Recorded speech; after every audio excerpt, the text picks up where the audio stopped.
El sol se asoma entre los edificios, pero para él solo es el comienzo de otro día en la soledad de las calles. Cada rostro que pasa es un mundo indiferente. El hambre aprieta, un aroma lo guía hacia el mercado, pero solo encuentra rechazo. Un trozo de pan es su único tesoro. Desde lejos, observa a las familias, el eco de risas que no son para él. Un niño se acerca, una caricia fugaz, un sueño interrumpido.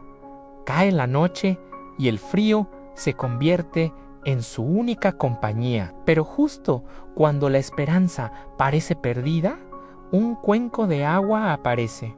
Un simple gesto que lo cambia todo. Quizás, solo quizás, mañana será un día diferente.